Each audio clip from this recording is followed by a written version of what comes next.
आइए नमस्कार दोस्तों, स्वागत है आपका आपके अपने YouTube चैनल पर। एक बार फिर से हम हाजिर हैं और आज हम एक बार फिर से आपके सामने प्रस्तुत हैं प्रेमचंद की कहानी बूढ़ी काकी को लेकर के। तो ये जो कहानी है बूढ़ी काकी, ये बेहद शानदार कहानी है, इसको सुनिएगा। बुढ़ापा बहुधा बचपन का पुनरागमन हुआ करता है। बूढ़ी काकी में जीवा स्वाद के सिवा और कोई चेष्टा शेष न थी और न अपने कष्टों की और आकर्षित करने का रोने के अतिरिक्त कोई दूसरा सहारा ही नहीं। समस्त इंद्रियां, नेत्र, हाथ और पैर जवाब दे चुके थे। पृथ्वी पर पड़ी रहती, घरवाले कोई बात उनकी इच्छा के प्रतिकूल करते, भोजन का समय टल जाता या उसका परिणाम पूर्ण न होता, अथवा बाजार से कोई वस्तु आती और उन्हें न मिलती तो वे रोने लगती थीं। उनका रोना सिसकना साधारण रोना न था, वे गला फाड़ फाड़ कर रोती थीं। उनके पतिदेव को स्वर्ग से दारे कालांतर हो चुका था। बेटे तरुण होकर चल बसे थे। अब एक भतीजे के सिवा और कोई न था। उस भतीजे के नाम उन्होंने अपनी सारी संपत्ति लिख दी थी। भतीजे ने संपत्ति लिखते समय तो खूब लंबे चौड़े वादे किए, परंतु वे सब वादे केवल कुली डिपों के दलालों के दिखाए हुए सब्ज बाग थे। यद्यपि उस संपत्ति की वार्षिक आय 150 रुपये से कम न थी, तथापि बूढ़ी काकी को पेट भर भोजन भी कठिनाई से मिलता था। इसमें उनके भतीजे पंडित बुद्धिराम का अपराध था अथवा उनकी अर्धांगिनी श्रीमती रूपा का, इसका निर्णय करना सहज नहीं। बुद्धिराम स्वभाव के सज्जन थे, किंतु उसी समय तक जब तक उनके कोष पर कोई आँच न आए तब तक वो सज्जन थे।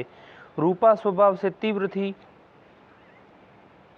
पर ईश्वर से डरती थी, अतएव बूढ़ी काकी को उसकी तीव्रता उतनी न खलती थी जितनी बुद्धिराम की भलमन साहत।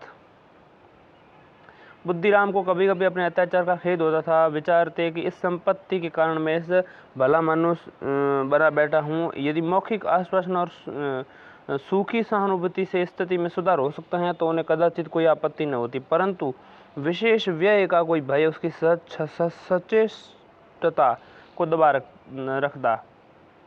यहाँ तक कि यदि कोई द्वार पर कोई भला आदमी बैठा हो और बूढ़ी काकी उस समय अपना राग अलापने लगती तो वह आग हो जाते और घर में आकर उन्हें जोर से डांटते। लड़कों को बुढ़ों से स्वाभाविक विद्वेष होता ही है, और फिर जब माता पिता का ये रंग देखने को कि बूढ़ी काकी को आया और उन्हें सताया करते, कोई चुटकी काट कर भागता, कोई उन पर पानी की कुल्ली कर देता, काकी चीख मार कर रोती, परंतु ये बात प्रसिद्ध थी कि वह केवल खाने के लिए रोती हैं, अतएव उनके संताप और आर्तनाद पर कोई ध्यान नहीं देता था।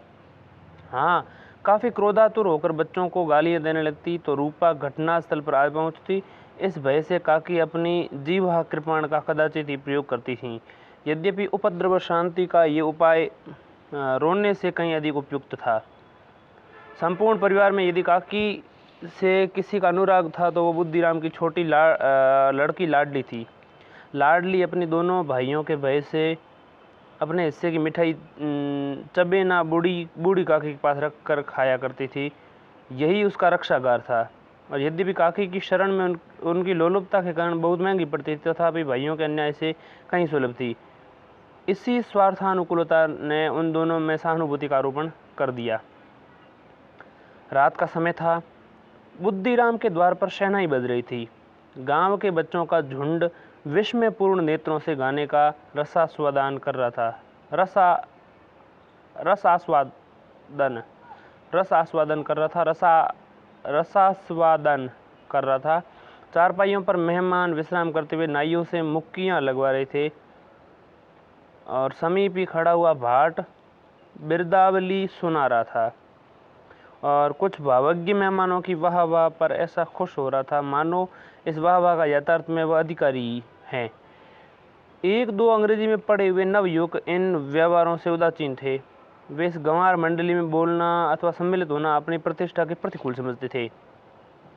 आज बुद्धिराम के बड़े लड़के सुखराम का तिलक आया है। यह उसी का उत्सव है। घर भीतर स्त्रियां गा रही थी। रूपा मेहमानों के लिए भोजन के प्रबंध में व्यस्त थी। भट्टियों पर कड़ाह चढ़ रहे थे। एक में पूड़ियाँ कचौड़ियाँ निकल रही थी, दूसरे में पकवान बनते थे। एक बड़े हत्थे में मसालेदार तरकारी पक रही थी। घी और मसाले की क्षुधावर्धक सुगंध चारों ओर फैल रही थी। बूढ़ी काकी अपनी कोठरी में शोकमय विचार की भांति बैठी हुई थी। यदि ये स्वाद मिश्रित सुगंधी उन्हें बेचैन कर रही थी, वे मन ही मन विचार कर रही थी, संभवतः मुझे पूड़ियाँ न मिलेगी। इतनी देर होगी, कोई भोजन लेकर नहीं आया। मालूम होता है सब लोग भोजन कर चुके हैं, मेरे लिए कुछ न बचा। ये सोचकर उन्हें रोना आया, परंतु अपशकुन के भय से वह न रो सकीं। आहा, कैसी सुगंध है! अब मुझे कौन पूछता है। जब रोटियों के ही लाले पड़े, तब ऐसे भाग्य कहाँ कि भरपेट पूड़ियाँ मिले। ये विचार कर उन्हें रोना आया। कलेजे में हुक सी उठने लगी, परंतु रूपा के भय से उन्होंने फिर मौन धारण कर लिया। बूढ़ी काफी देर तक इन्हीं दुखदायक विचारों में डूबी रहीं। घी और मसालों की सुगंधी रह रहकर मन को आपे से बाहर बाहर किए देती थी। मुंह में पानी भर भर आता था। पूड़ियों का स्वाद स्मरण करके हृदय में गुदगुदी होने लगती थी। किसे पुकारूं, आज लाडली बेटी भी नहीं आई। दोनों छोकरे सदा देख दिया करते हैं, आज उनका भी कहीं पता नहीं। कुछ मालूम तो होता है क्या बन रहा है।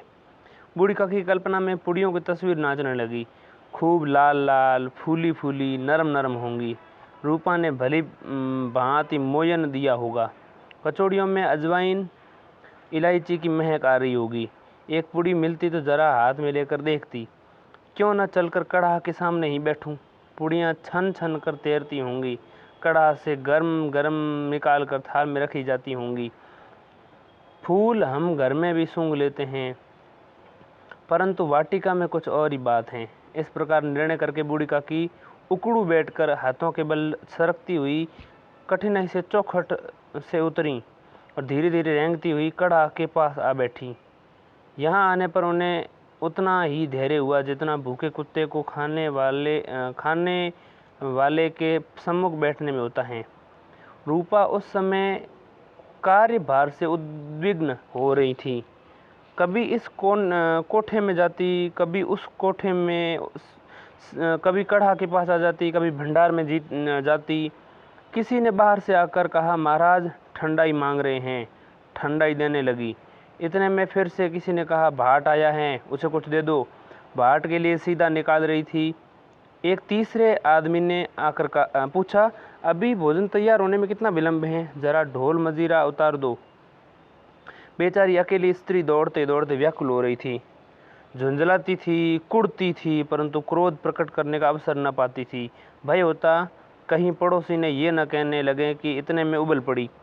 प्यास से स्वयं उसका कंठ सूख रहा था। गर्मी के मारे फूंकी जाने लगती थी, परंतु इतना अवकाश नहीं था कि जरा सा पानी पी लें और पंखा झले। ये भी खटका था कि जरा आँख हटी और चीज़ों की लूट मची। इस अवस्था में उसने बूढ़ी काकी को कड़ाह के पास बैठी देखा तो जल गई। क्रोध न रोक सका। इसका भी ध्यान न रहा कि पड़ोसी ने बैठी हुई, ये मन में क्या कहेंगे, पुरुषों में क्या, लोग क्या सुनेंगे तो क्या कहेंगे। जिस प्रकार मेंढक कैंचुए पर झपटता है, उसी प्रकार वह बूढ़ी काकी पर झपटी और उन्हें दोनों हाथों से झटक कर बोली, ऐसे पेट में आग लगे, पेट है या भाड़, कोठरी में बैठते हुए क्या दम घुटता है।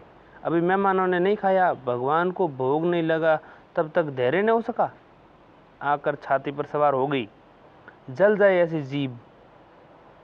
दिन भर खाती न होती तो न जाने किसकी हांडी में मुंह डालती।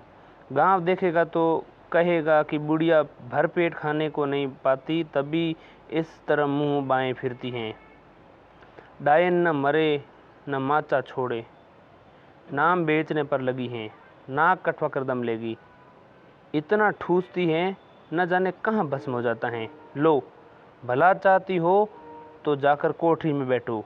जब घर के लोग खाने लगेंगे तब तुम्हें भी मिलेगा। तुम कोई देवी नहीं हो कि चाहे किसी के मुंह में पानी न जाए, तुम्हारी पूजा पहले हो जाए।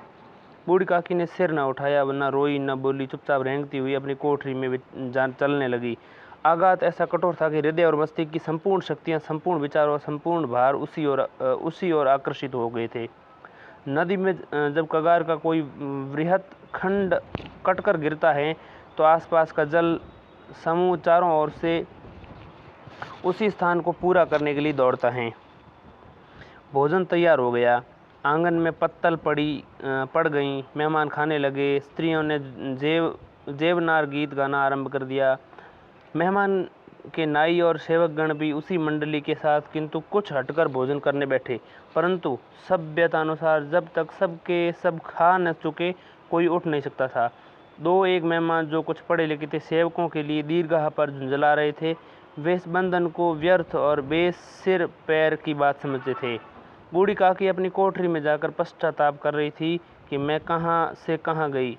उन्हें रूपा पर क्रोध नहीं था, अपनी जल्दबाजी पर दुख था।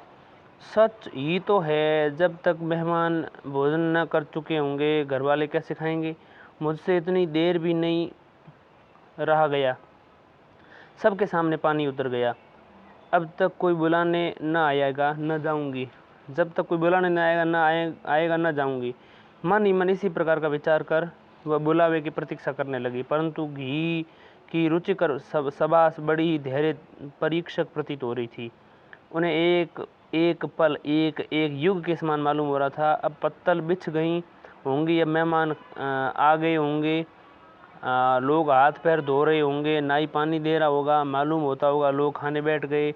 जेवनार गाया जा रहे हैं। धीरे धीरे गीत गुनगुनाने लगी। उन्हें मालूम हुआ कि मुझे गाते देर हो गई है।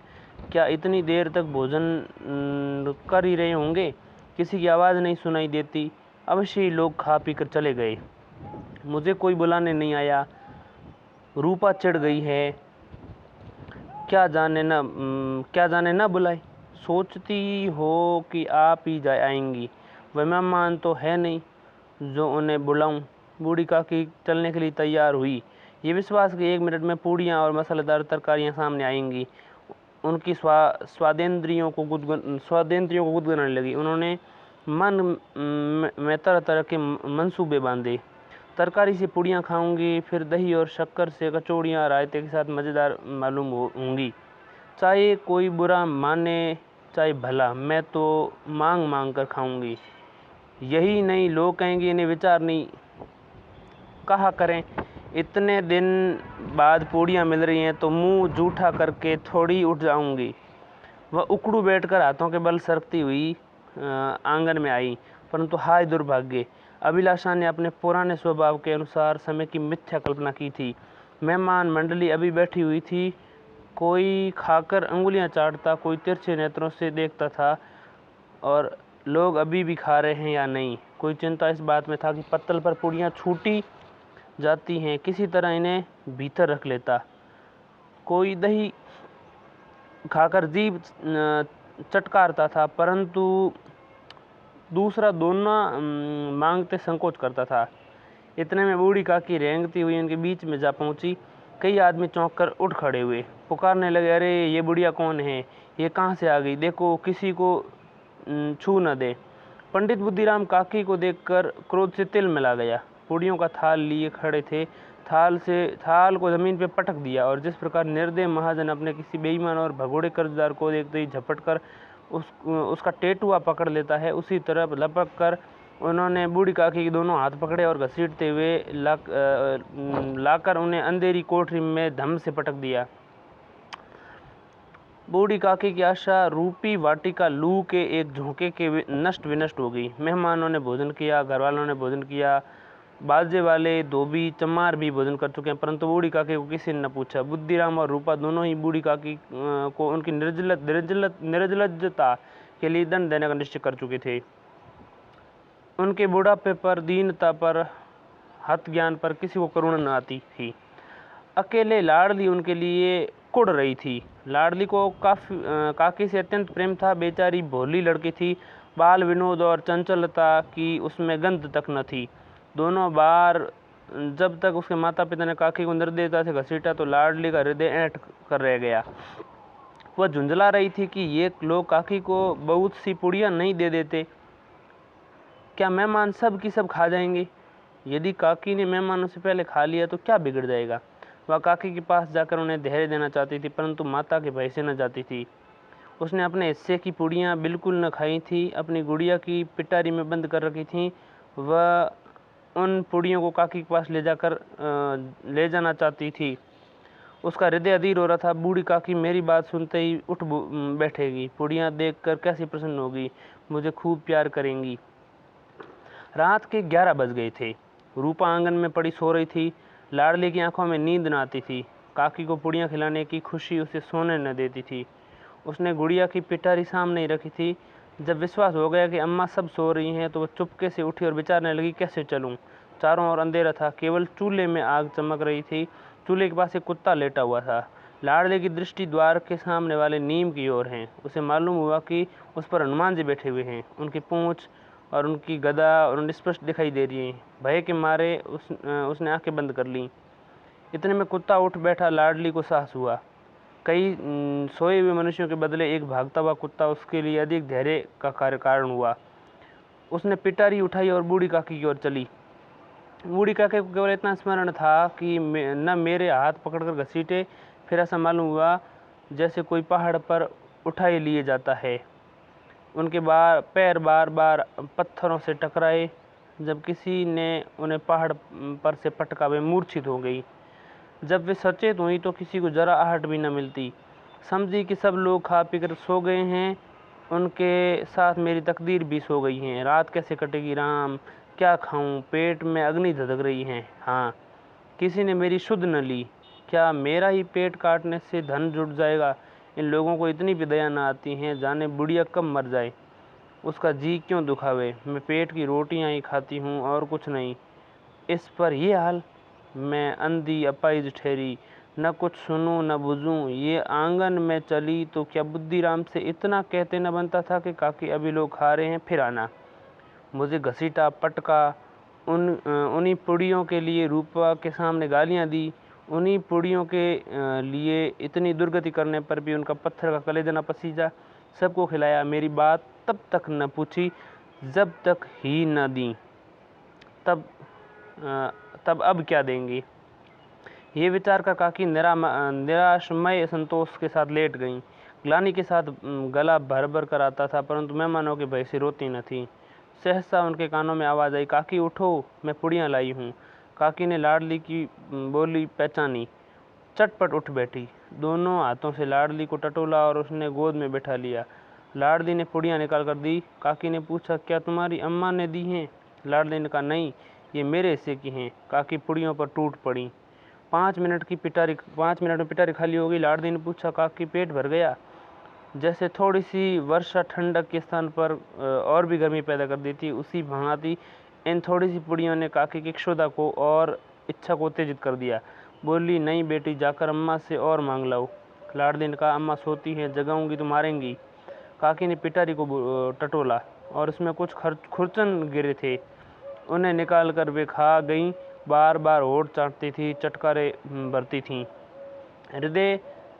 हृदय मसोस रहा था और पुड़ियाँ कैसे पाऊँ। संतोष सेतु जब टूट जाता है तब इच्छा का बहाव अपरिमित होता है।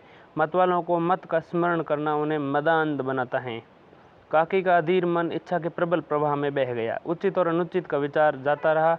वे कुछ देर तक अपनी इच्छा को रोकती रहीं। सहसा लाडली से बोली, मेरा हाथ पकड़कर वहाँ ले चल, जहाँ मेहमानों ने बैठकर भोजन किया है। लाडली ने उनका अभिप्राय न समझी।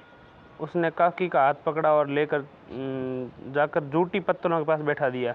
दीन, क्षुधातुर और हत ज्ञान बुढ़िया पत्तलों से पुड़ियाँ के टुकड़े चुन चुन कर भक्षण करने लगी। ओह, दही कितना स्वादिष्ट था, कचौरियाँ इतनी सलोनी थी, खस्ता कितनी सुकोमल। काकी बुद्धिहीन होते हुए इतना जानती थी कि वह काम कर रही हैं जो मुझे कदापि न करना चाहिए। मैं दूसरों की झूठी पत्थर चाट रही हूँ, परंतु बुढ़ापा तृष्णा रोग का अंतिम समय है। जब संपूर्ण इच्छाएं एक ही केंद्र पर आने लगती हैं तो बूढ़ी काकी में ये केंद्र उनकी स्वादेंद्रियाँ थी। ठीक उसी समय रूपा की आंखें खुली। उसे मालूम हुआ कि लाडली मेरे पास नहीं है। बच्चों की चारपाई के इधर उधर ताकने लगी तो कहीं नीचे तो नहीं गिर पड़ी। उसे वहाँ न पाकर वो उठ बैठी तो क्या देखती हैं, लाडली जूठी पत्तलों के पास चुपचाप खड़ी हैं और बूढ़ी काकी पत्तलों पर से पुड़ियों के टुकड़े उठा उठा कर खा रही हैं। रूपा का हृदय सन्न हो गया। किसी गाय की गर्दन पर छुरी चलते देखकर जो अवस्था उसकी होती वह उसी समय हुई। एक ब्राह्मणी दूसरों को जूठी पत्थर टटोले, इससे अधिक शोकमय दृश्य असंभव था। पुड़ियों के कुछ ग्रासों के लिए उसकी चचेरी सास ऐसी पतित और निकृष्ट कर्म कर रही हैं। ये वह दृश्य है जिसे देखने वालों का हृदय कांप उठते हैं। ऐसा प्रतीत होता मानो जमीन रुक गई है, आसमान चक्कर खा रहे हैं, संसार पर कोई नई विपत्ति आने वाली है। रूपा को क्रोध न आया, शोक से सम्मुख क्रोध कहाँ, करुणा और भय से उसकी आंखें भर आई। इस अधर्म के पाप का भागी कौन है? उसने सच्चे हृदय से गगन मंडल की ओर हाथ उठाकर कहा, परमात्मा मेरे बच्चों पर दया करो, बस अधर्म का दंड मुझे मत दो, नहीं तो मेरा सत्यानाश हो जाएगा। रूपा को अपना स्वार्थपरता और अन्याय इस प्रकार प्रत्यक्ष रूप में भी न देख पड़े। वह सोचने लगी, हाँ यार कितनी निर्दयी हूँ, जिसकी संपत्ति से मुझे 200 रुपया वार्षिक आय हो रही है, उसकी ये दुर्गति, और मेरे कारण। हे दयामय भगवान, मुझसे बड़ी भारी चूक हुई, मुझे क्षमा करो। आज मेरे बेटे का तिलक था, सैकड़ों मनुष्य ने भोजन पाया और मैं उनके इशारे की दासी बनी रही। उनके नाम के लिए सैकड़ों रुपये व्यय कर दिए, परंतु जिनकी बदौलत हजारों रुपये खाए, उसे इस उत्सव में भी भरपेट भोजन न दे सकी। केवल इसी कारण तो वह वृद्धाशय हैं। रूपा ने दिया जलाया और भंडार का द्वार खोला और एक थाली में संपूर्ण सामग्रियां सजा कर लिए बूढ़ी काकी की ओर चली। आधी रात जा चुकी थी। आकाश पर तारों के थाल सजे हुए थे और उन पर बैठे हुए देवगण स्वर्गीय पदार्थ सजा रहे थे, परंतु उनमें किसी को वो परमानंद प्राप्त न हो सकता था जो बूढ़ी काकी को अपने सम्मुख थाल देखकर प्राप्त हुआ। रूपा ने कंठावरुद्ध स्वर में कहा, काकी उठो, भोजन कर लो, मुझसे भूल हो गई, उसका बुरा न मानना, परमात्मा से प्रार्थना कर दो कि वह मेरा अपराध क्षमा कर दे। भोले भोले बच्चों की भांति जो मिठाइयाँ पाकर मार और तिरस्कार सब भूल जाते हैं, बूढ़ी काकी वैसे ही सब भुलाकर बैठी हुई खाना खा रही थी। उनके एक एक रोए से सच्ची सदिच्छाएं निकल रही थी। रूपा बैठी स्वर्गीय दृश्य का आनंद लेने में निमग्न थी। तो ये कहानी इस प्रकार समाप्त हो जाती है।